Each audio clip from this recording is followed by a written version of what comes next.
O poder da positividade. Os 7 princípios para blindar a sua mente e transformar a sua vida. Geraldo Rufino.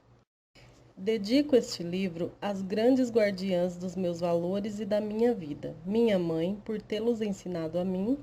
Minha irmã, Dona Marta, por tê-los feito permanecer em minha vida, e minha esposa Marlene Rufino, minha grande paixão pela força de fazê-los existir ao longo das décadas, passando-os também aos nossos filhos e netos. Agradecimentos. Quando eu falo de positividade, na realidade é preciso entender que ela tem uma base, os valores.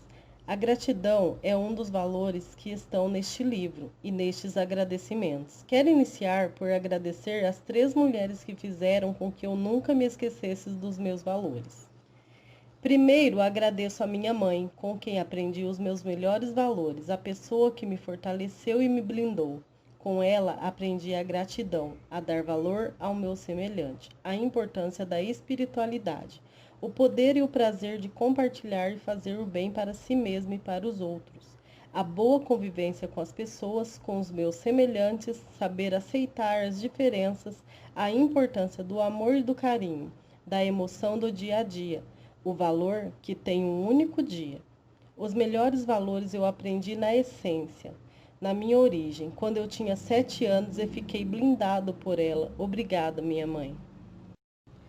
Quando minha mãe morreu, esse posto foi ocupado pela minha irmã, Dona Marta, que tinha a mesma energia, cultura que perpetuou os valores da nossa mãe, e é muito especial na minha vida.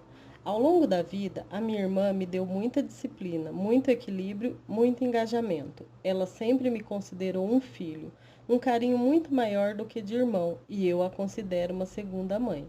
Com o passar do tempo, eu tive o privilégio de continuar aprendendo os valores mais importantes da vida através de outra pessoa, a senhora Marlene Rufino. Nós nos conhecemos cedo. Ela era ainda uma menina que administrava a casa. Aprendeu a negociar, a conciliar e hoje administra a JR.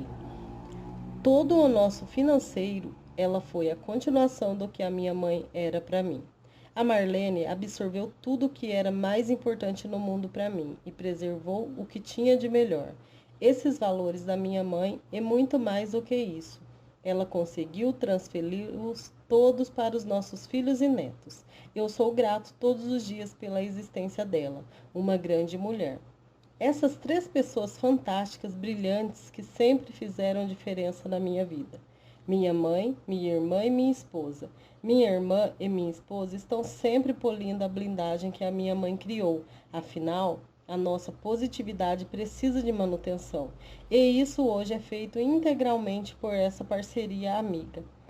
Essa inspiração que é a minha metade, a Marlene. Existem tantas pessoas na minha vida para agradecer. Agradeço a minha família primeiro, que é a base de tudo. A minha família dos 2 lados, por sempre me darem tanto colo, tanto carinho, tanta segurança. Uma sensação eterna de ter para onde ir, de apoio incondicional. Tive muitos amigos e agradeço a cada um deles. Pessoas que me motivam, me fazem rir, me enaltecem positivamente. Me dão soluções, independentemente do grau de convivência. Eu sou muito grato. Se eu citasse todos essas pessoas que me querem bem e me passam boa energia, eu precisaria escrever outro livro. Essa energia toda que eu sinto, a luz que emano, vem dessas pessoas, desses amigos. E eu agradeço a eles por existirem na minha vida. E agradeço aos meus filhos, os meus melhores amigos. Eles só perdem para os meus netos. Vocês fazem com que eu continue forte e flexível ao mesmo tempo. Agradeço a essa legião de amigos que gera energia para mim. Introdução. Este é o meu segundo livro, mas você não precisa se preocupar se não leu o primeiro. Isso não vai interferir em nada nessa nossa experiência. Este livro nasceu do que vivi depois de publicar o primeiro, o qual me levou a dar palestras e conhecer pessoas no Brasil inteiro. Quando vou para essas conversas, sou bombardeado de perguntas e quero que você tente adivinhar, ou apenas imaginar, o que as pessoas mais perguntam para um cara como eu, que era catador de latinha, quebrou 6 vezes e hoje tem uma empresa de sucesso. Você deve ter pensado no óbvio. Rufino, as pessoas perguntam como ganhar dinheiro. Não mesmo. A pergunta que ouço em todos os lugares, da maioria das pessoas é: como encontrar a felicidade, a paz de espírito, a leveza de se relacionar com amor e se sentir bem? Felicidade é isso que as pessoas buscam. Em plena crise econômica, pouca gente fala de dinheiro. As pessoas estão sedentas de luz, de energia para lutar por mais um dia. E foi por esse motivo que este livro nasceu. Eu entendo a ansiedade das pessoas de tentar buscar algo a mais. Atualmente, passamos o dia inteiro nos alimentando de notícias tóxicas, de fatos negativos, trazendo toda a desgraça do mundo para nossa casa, quando assistimos ao noticiário e lemos artigos nas redes sociais. Nós nos achamos bem informados por termos conhecimentos de todas as desgraças atuais da humanidade, mas acabamos nos esquecendo de espalhar desgraça é o negócio das empresas de mídia e de que os jornais faturam de acordo com a nossa comoção com a crueldade humana. Todos os meios de comunicação falam de corrupção diversas vezes, mas você pode comprovar que nenhum jornal faz manchete sobre aquele vereador de cidade pequena que regularizou todas as contas do município. E então, parece que simplesmente não existe um político honesto. O resultado deste adestramento negativo é que, com o tempo, nós nos tornamos educados pelas notícias, assim como um vírus desconhecido. A crença de que o mundo é ruim e de que precisamos ser piores ainda para vencer dentro dele acaba mudando a nossa natureza. Acreditar no negativo vai deixando os nossos valores escondidos em algum canto da nossa mente. Por isso, quando passamos por um momento difícil, eles não estão mais lá para serem visitados facilmente. No primeiro livro, O Catador de Sonhos, procurei apresentar a minha história do jeito mais sincero possível para todas as pessoas que se interessam por ela. Aqui a proposta é outra. Quero que você conheça quais princípios formaram a minha vida e me tornaram uma pessoa com uma fé inabalável de que tudo o que acontece é para o bem. Este livro é o meu encontro com você, pelo simples prazer que tenho de poder trocar experiências. Eu não faço networking, um conceito que já ficou impregnado na cabeça das pessoas quando se fala de negócio. Para mim, a chance de fazer bom network é quando posso me comunicar com as pessoas sem interesse, falar com alguém espontaneamente, pelo simples prazer de estabelecer um relacionamento com outra pessoa, de trocar experiência com outro ser humano. Se ali se estabelece um negócio ou não, tem de ser uma consequência, não a causa de me relacionar com as pessoas. Eu não vou a nenhum tipo de evento, não encontro ninguém, nem por acaso, nem programado, com a intenção de fazer network comercial. Encontro as pessoas pelo prazer de estar com elas, e isso transforma os meus encontros e contatos no melhor network do mundo. Porque o retorno da espontaneidade é universal. Se apenas uma linha deste livro causar alguma mudança em sua vida, eu já fico grato. Acreditar no negativo vai deixando os nossos valores escondidos em algum canto da nossa mente. Nesta conversa, vamos falar sobre princípios, que você também pode chamar de valores. Posso afirmar a você que se existe algo que posso dizer seguramente que me carregou durante a vida para sair de qualquer situação, foram os meus princípios. Os princípios que me guiaram, tive a sorte de recebê-los da minha mãe, a maior coach de todos os tempos, que se foi quando eu tinha apenas 7 anos. Princípios não têm nada a ver com dinheiro, porque ser rico sem eles é uma variação grave da infelicidade. No entanto, ser pobre com princípios é como carregar uma mina de ouro dentro da alma, algo que tive a sorte de experimentar na minha infância, em uma favela da periferia de São Paulo. Com o caminhar da vida, aprendi que o dinheiro, na verdade, é consequência de onde você decidiu colocar os seus valores, do que fez com eles. Aprendi que, sem princípios, o dinheiro se torna um gás sensível, fácil de voar para longe das suas mãos. Eu acredito no poder da positividade e tenho certeza de que as pessoas já estão cansadas de não ter esperança, de ler notícias ruins, de sentir que são impotentes nas suas vidas. Sabe por que sentimos tanta leveza e bem-estar perto de uma criança? Porque as crianças, na maioria das vezes, possuem uma conexão muito forte com os valores de base que receberam de sua família e expressam esses verdadeiros princípios com uma positividade intensa e natural. Nenhuma criança mente naturalmente, por exemplo, mas você com certeza mente várias vezes ao dia, porque acredita que vai ter problemas se falar a verdade. Desse modo, vamos sendo adestrados por uma sociedade doente e nossos princípios se tornam secundários. Justamente eles que são a nossa essência. Assim, para que você confie em mim, nos próximos capítulos, vou contar o maior segredo já na introdução. Tudo o que acontece é sempre o melhor, porque Deus não está com o tempo para sacanear ninguém. Ele só faz melhor para nós. Basta nos mantermos dentro dos nossos princípios, dentro da possibilidade de cada um. Eles são o coração que me manteve funcionando e as pernas que me trouxeram até aqui. São eles que criam a positividade pura e elevam nosso coração para enxergar a solução dos problemas mais complicados. Quando você esfria a cabeça depois de um tempo e olha para os pontos difíceis da sua vida, tenho certeza de que percebe isso e de que inicialmente considerou que essas situações eram negativas. Contudo, pelo ângulo da evolução, é inevitável enxergar que o que acontece é sempre o melhor. Sempre. A positividade muitas vezes é ironizada por pessoas que acreditam que ela vem de ilusão. No entanto, ela nunca deixa de provar que vem a trazer a verdade. Não há mentira nenhuma em acreditar que tudo vai dar certo no final, e que se ainda não deu, é porque ainda não chegou ao fim. Ilusão é imaginar que se existe um ser todo-poderoso, onisciente, onipresente, ele vai se preocupar em ferir um dos próprios filhos. Não aceito. E peço que você também não aceite mais. Viver em um mundo que preza pela ilusão da negatividade, no qual os semelhantes não se entendem e consideram normal odiar alguém. Eu não consigo odiar quem discorda de mim, quem tem outra religião ou outra direção política, nem mesmo quem me fecha no trânsito. O jeito mais fácil de odiar alguém quando moramos em São Paulo. Não aceito que um pai ache que trabalhar para construir uma empresa para deixar ao filho seja mais importante que o próprio filho. Não aceito as pessoas violentando a si mesmas ao acreditarem que só pode ser felizes em uma área da vida por vez, e nunca em todas. Minha missão é espalhar amor, positividade. Mas mais do que isso, eu quero é espalhar a verdade de como as coisas funcionam. Eu vivi muito, quebrei 6 vezes, mas me levantei 7 vezes. Tenho todos os dias a experiência de amar intensamente a minha mulher, a minha família e o meu trabalho, e em especial a mim mesmo.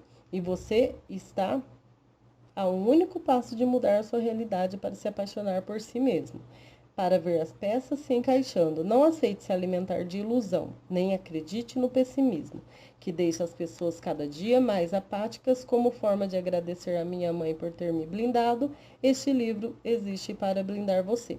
E que sejam todos assim, assim como eu, irritantemente felizes. Capítulo 1. O valor da sua vida. A vida de todos nós passa por tempestades, e algumas delas são tão grandes que fazem parecer que nunca mais haverá terra seca de novo. As pessoas podem ficar durante anos doentes, desempregadas, brigadas com quem amam, endividadas em seus negócios ou amargando um erro. Durante tanto tempo, me relacionando com pessoas de todas as classes sociais, percebi que quando as coisas ficam difíceis, é muito fácil essas pessoas acreditarem que seus problemas são maiores do que elas. Eu não posso ser hipócrita e fingir que tudo é um mar de rosas. É claro que conheço que vivemos em um país cheio de dificuldades. A realidade brasileira não é a mesma que a de um país rico, e muitas pessoas se deixam levar pela desesperança da falta de dinheiro ou de oportunidades. Contudo, os problemas reais não chegam nem perto daqueles que criamos por nos deixar bombardear pela negatividade.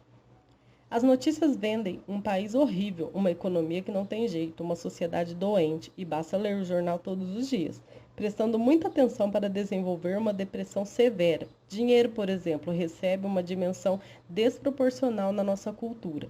Em geral, quando você tem um problema, ele se torna a grande estrela da sua cabeça e está presente na hora em que você acorda. Quando conversa com seu filho antes dele ir para a escola, no carro, a caminho do trabalho.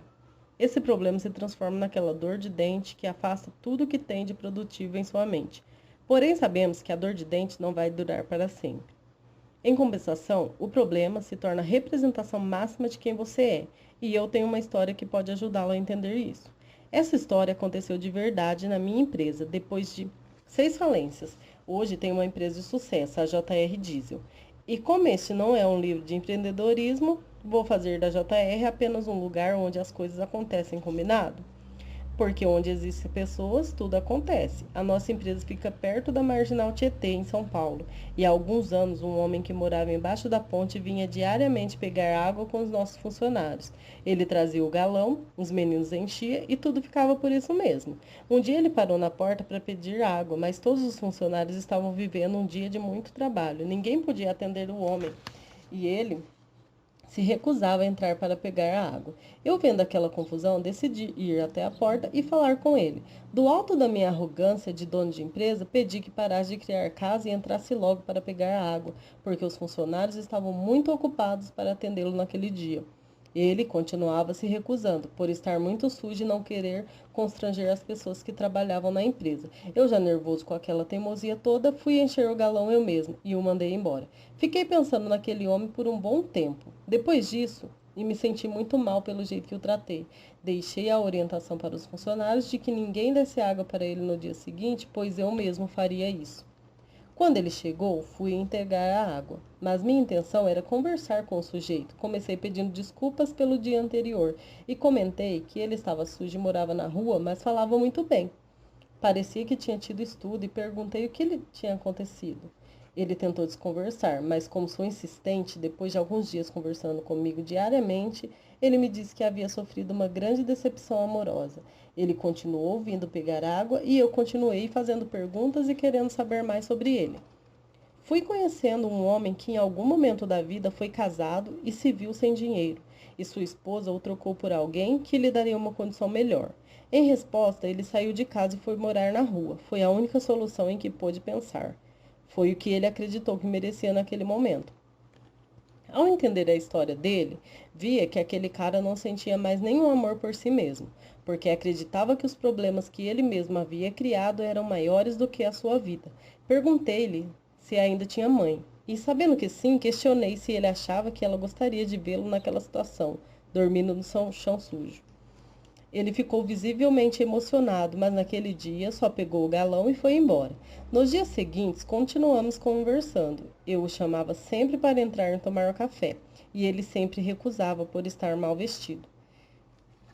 Eu, é claro, desisti de continuar perguntando a ele e não sentia falta de sua cidade natal, e reforçando quanto ele deveria ser especial para si mesmo, ainda que não tivesse sido valorizado pela mulher. Devo dizer que posso ser um cara infernal nesse sentido, porque não desisto e não tenho olhada feia que me deixe tímido. Depois de meses, um dia ele apareceu com roupa limpa e uma pequena mala dizendo que tinha vindo para aceitar aquele café. Surpreso, perguntei o que tinha acontecido e ele me respondeu: "Vou voltar para a mulher que me ama, minha mãe." Entramos juntos pela primeira vez na JR e ele fez questão de pagar o café na lanchonete. Fiquei surpreso em vê-lo daquele jeito e já fui perguntando se ele queria uma oportunidade para trabalhar na JR, a qual ele negou. Depois perguntei se precisava de dinheiro para voltar para Minas Gerais, onde sua mãe estava, e ele também negou. Minha santa arrogância mais uma vez. Muitas vezes a gente conversa com as pessoas e as julga pelas aparências, mas não tem noção de com quem está falando. Ele me explicou que havia vendido o ponto onde dormia para outro cara, e assim conseguiu dinheiro suficiente para a passagem, e que voltaria para casa para trabalhar e construir sua vida. Naquele dia descobri que ele era engenheiro especialista em explosão de minas, e que um emprego em determinada grande mineradora brasileira sempre estaria esperando por ele, uma vez que era um dos poucos do país que dominavam o assunto. Um homem que estudou, que tinha uma família, que tinha em quem se apoiar, acreditou que o problema pelo qual estava passando era maior do que ele mesmo, maior do que a sua vida, maior do que todas as outras coisas que ele fazia, além de ganhar dinheiro. Ele deixou o problema tirar a cor e o gosto da sua vida e transformou toda a sua realidade para combinar com o problema. Ele fez a vida combinar com o problema. Imagine! Você pode nunca ter morado na rua, mas quantas vezes acabou se rotulando como a endividada, o separado e começou a conversar consigo mesmo como se fosse um fracasso? E pior, a se tratar como um fracasso? Todos os dias as pessoas deixam os problemas fazerem com que se esqueçam de quem são e se esqueçam de seus valores de base. a única coisa que pode tirá-las dessa situação. Isso ocorre muito no mundo inteiro. E dinheiro é um dos grandes vilões quando vemos as pessoas deixando o problema ser o governador da sua vida.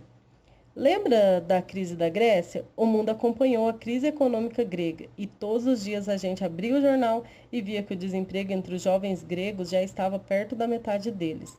Eu creio que até hoje, quando pensamos em uma crise econômica que joga o país em caos e desesperança profunda, nossas mentes vão direto para o caso da Grécia. Atualmente, o país já tenta uma recuperação econômica, mas a crise teve consequência para os gregos muito além do dinheiro. Em 2010 e 2011, no auge da crise econômica grega, as taxas de suicídio aumentaram mais de 35%, pois as pessoas começaram a desistir de viver por falta de dinheiro, como se não tivesse mais nada pelo que valesse a pena ficar vivo. A maior parte dos casos noticiados de suicídio na Grécia era de homens em idade produtiva. Quem era de classe média estava na idade de trabalhar e produzir simplesmente desistiu por falta de oportunidade. Isso me dói o coração, porque esses homens poderiam ter usado a energia necessária para ter a coragem de se matar, pensando em um jeito de sobreviver mais um dia e dar a volta por cima. Pois é preciso muita energia e coragem para tirar a própria vida. Tudo passa, mas o que fica dentro de nós são os nossos valores, a nossa essência. Como uma pessoa pode acreditar que a conta bancária ou a fome podem definir que ela não merece mais viver? Eu vejo esse abandono dos valores de base como uma verdadeira epidemia, e essa epidemia mata. O Brasil hoje está entre os 10 países com as maiores taxas de suicídio do mundo, algo que muitas vezes a gente ignora. Mas todo mundo conhece uma história de alguém que tirou a própria vida. Você sabia que no nosso país o suicídio é a segunda principal causa de morte entre os jovens de 15 a 29 anos? Não é natural que um ser humano, principalmente os jovens, pense em se matar, ou que a vida não tem sentido. Que tipo de mentalidade criamos para nós mesmos? Estamos passando para os filhos? Como uma pessoa pode ter sido o espermatozoide vencedor um dia e jogar tudo fora no outro por acreditar que tudo virou dor, que tudo virou problema? No entanto, eu quero que você entenda bem. As pessoas que falam em suicídio, no fundo, não querem se matar, mas sim acabar com a dor. Querem poder sair do problema que criaram para si mesmas, mas não conhecem um jeito de fazer isso. Como esses problemas se tornaram tão grandes? Seria inteligente dar tanto poder aos problemas ou dar um preço para a sua vida? Você tem preço? Aposto que você leu esse título e já começou a dizer que não tem preço. Será mesmo? Eu vejo que as pessoas estão confundindo os valores de base com dinheiro, com a sensação de se sentirem importantes, com o ego de nunca terem sido abandonadas dentro de um relacionamento. E por isso estão se perdendo. Elas têm medo de perder o que já acumularam e acreditaram que valem menos do que esses bens acumulados. Descartam umas às outras, como causa de dinheiro, descartam até pais, filhos, irmãos. O fato, porém, é que dinheiro é uma consequência de seus valores, não o valor de base que está dentro de você. O dinheiro vem quando gastamos foco e energia naquilo que escolhemos fazer, no nosso trabalho. Ele é consequência de quem somos, da nossa capacidade e não pode se tornar a régua para avaliar se merecemos viver ou não. As pessoas são dependentes das próprias crenças. Lá atrás, por algum motivo, passaram a acreditar que são dependentes de algo, como se fosse uma droga. E que se faltar essa droga, não vão conseguir viver bem. Essa droga pode ser um marido, pode ser um padrão de vida, pode ser uma cidade onde não conseguem mais morar, mas não aceitam. Há pessoas que acreditam na escassez, que aquela oportunidade acabou e não existem outras, e sempre acham que vai faltar algo. Têm medo de ficar com menos dinheiro ou sem ele. Acumulam muito, porque acham que sem dinheiro não valem nada, ou seja, possuem um preço para ser felizes. Eu tenho a minha referência de simplicidade, porque nasci muito pobre no meio da favela e catava latinha no lixão para sobreviver. No lixão tinha muita coisa. A gente encontrava latinha, mas encontrava também salame, que o pessoal jogava fora, carrinho de brinquedo, que era só colocar uma rodinha, e já estava bom para brincar de novo.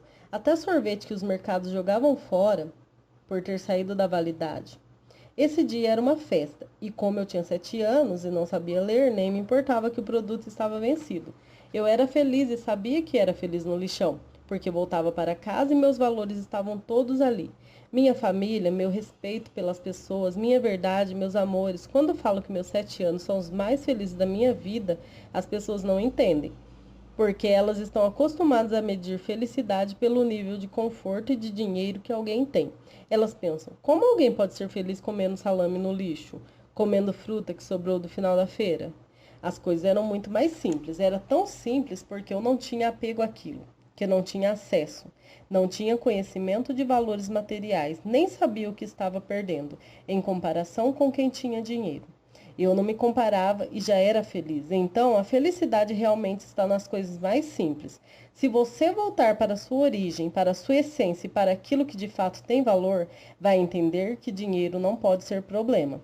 Quando uma pessoa acredita que merece viver na rua porque não tem mais dinheiro ou casamento, ela se esqueceu da sua origem.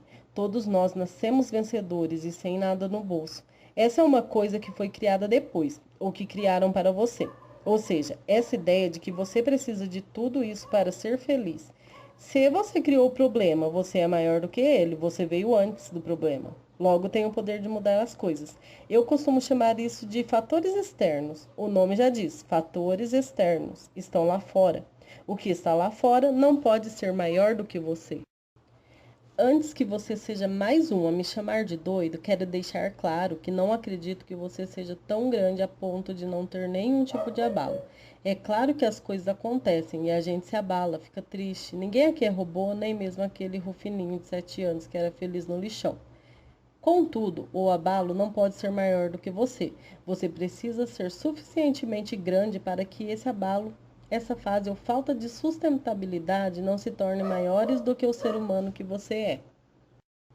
Não é possível que você tenha um preço. Se você se deixar abalar tanto por causa da parte material, significa que você tem preço. E eu acho que não é possível que você se deixe por um preço. Você precisa valer mais do que tudo que está à sua volta em nível material. Você só conseguirá ser feliz se tiver determinada quantia na conta? Se morar numa casa específica? Se sair para comer fora? Você tem um valor que compra então? Acho que ninguém gosta de ter preço, mas as pessoas passam a ter quando são ensinadas que suas vidas valem isso, à medida que acham que são dependentes daquele valor, daquele jeito de viver. Se você tem um preço, fica fácil demais ser derrubado. Afinal, é só aparecer um cara mais rico que compre seus valores e deixe só o sentimento de vazio no lugar.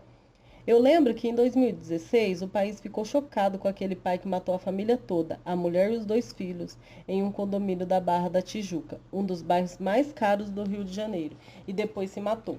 Esse homem deixou um bilhete dizendo que ia fazer aquilo porque estava percebendo que seria mandado embora, que não era mais tão importante na empresa e que não teria recursos para manter a família. E diante da possibilidade de ficar sem dinheiro para manter a família, era melhor terminar com tudo. Veja o tamanho da inversão de valores. O dinheiro para sustentar a família valia mais do que a família em si. Valia mais do que a união entre as pessoas, do que a mulher dele, que com certeza tentaria ajudar se soubesse da situação. Valia mais do que os filhos, que gostavam mais do pai do que de estudar em uma escola particular. A loucura da sociedade chegou a um ponto tão grande que criou um assassino que acreditava que seu emprego valia mais que a sua vida e a vida dos seus filhos e da mulher que amava. Ele tinha preço, mas não precisava ter, pois não nasceu assim. Havia coisas mais preciosas naquele apartamento da Barra do que os carros e os móveis. Agora você deve se perguntar: quantas vezes já se sentiu dessa forma? Desmerecedor de viver simplesmente por estar na pior. Seu sucesso financeiro vale mais do que a sua vida ou o amor da sua família? A falta de esperança. Hoje, o que mais vejo nas mensagens que recebo pelas redes sociais e ao dar palestras é que as pessoas estão sem esperança. Principalmente porque estão buscando essa esperança no que está fora delas. A esperança é uma coisa que precisa estar e ser alimentada dentro de você. Acaba dependendo de fatores externos. Os problemas que lhe acontecem vieram depois de você. Você nasceu primeiro e é muito maior do que tudo isso. Você já chegou até aqui, construiu coisas e se formou como ser humano. Se está deixando de ter as coisas que conquistou, você continuará existindo, o que significa que pode ganhar de novo a qualquer momento e só se dedicar. A grande verdade é que os valores materiais são a única coisa que você consegue repor. É algo que vai e volta. Você está se deixando levar por uma fraqueza muito pequena, porque isso você pode consertar. Volte lá no ponto, quais são seus valores? Não perca sua referência, você vale mais que tudo isso. Depender dos valores externos é terceirizar a responsabilidade de criar motivação e esperança, e ela tem de partir de você, em um gesto de gratidão. Não é possível que você não se motive com cada dia que começa, pois não tem coisa mais linda do que ver o sol nascendo, o dia começando, sentir o ar da manhã. Esse momento do amanhecer é a prova maior de que tudo recomeça. E uma motivação que você precisa ter é gratidão pela oportunidade de dar continuação à coisa mais sagrada que existe, a vida. Você tem uma, recebeu esse presente maravilhoso dos seus pais. Eles podem até ter decepcionado você, mas lhe deram a chance de estar vivo, de respirar. E as pessoas ficam esperando que o dia comece e alguém faça alguma coisa por elas, sem enxergar o milagre, que é estarem vivas, para poderem mudar o jogo. Esperam que a economia melhore, que os políticos resolvam a crise, que os países aceitem, que o chefe entenda que existem serviços que elas não gostam de fazer. No entanto, esse alguém que vai entendê-lo, aceitá-lo, motivá-lo, está dentro de você.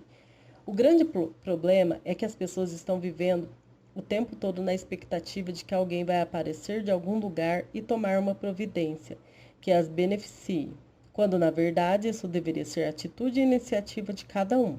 Então seria bom para todos. Não espere que alguém faça por você, mas faça por alguém. Eu aprendi isso com a minha mãe, que buscava as coisas que sobravam da feira, limpava tudo e ainda mandava a gente distribuir aos vizinhos o que sobrava. Ela era tão pobre e mesmo assim ajudava os outros e transmitiu isso para mim. Você precisa dar o primeiro passo, fazer alguma coisa por alguém e nunca esperar que alguém faça por você. E todos nós podemos fazer isso, independentemente da condição social. A sua capacidade de mudar a vida de outras pessoas não tem nada a ver com as suas posses. Tanto que os maiores, melhores, mais famosos e mais brilhantes missionários não tinham recursos.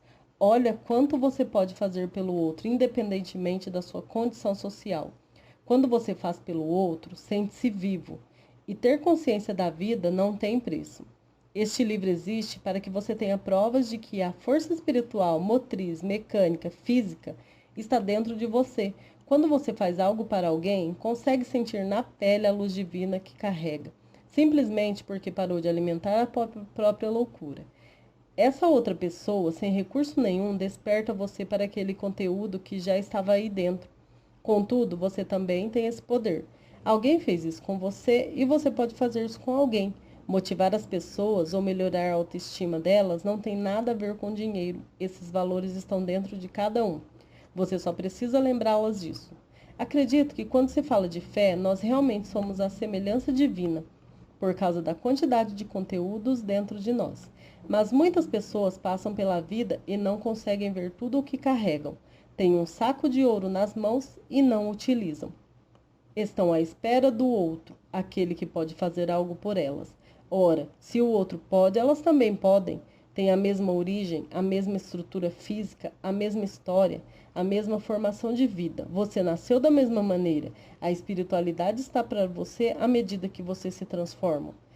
É igual para todos. E as pessoas acham que o outro tem um potencial maior, é mais inteligente, tem uma condição melhor para poder beneficiá-las.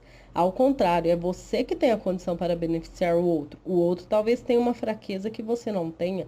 E então a reciprocidade começa a acontecer. Você acaba absorvendo do outro por consequência e copia o que ele tem de melhor do que você. Não fique esperando o outro, faça por você. Às vezes as pessoas falam sobre o país, reclamam, o problema não é o país. O país é um pedaço de terra com coisas em cima. Quando você muda de país, muda de espaço físico, mas leva você. Na realidade, tudo que você poderia imaginar de problemas foi transportado ao mudar de território, pois seus problemas seguem. Aquilo é só um território e você ocupar aquele local vai levar tudo com você. O que tem de valor está dentro de cada um de nós. Não mude de endereço, mude de atitude, mude de procedimento, reveja os seus valores. O ódio também é uma doença. Vamos pensar no conceito da gratidão.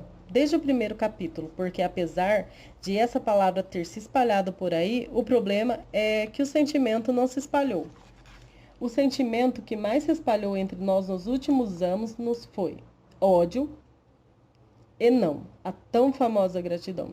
Eu vivo dizendo para as pessoas, cara, você levantou de manhã, depois da gratidão, abre um sorriso.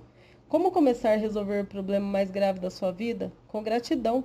Depois é preciso sorrir para trocar energia e se abastecer de energias boas. Isso evita que você tenha qualquer tipo de ressentimento, sentimento negativo como ódio.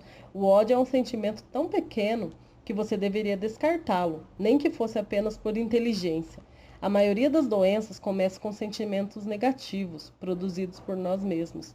Temos poderes para produzir tudo, para que produzir doenças, baixa autoestima, depressão, e isso parte de sentimentos negativos, e o ódio tem tudo a ver com isso. Não odeie ninguém.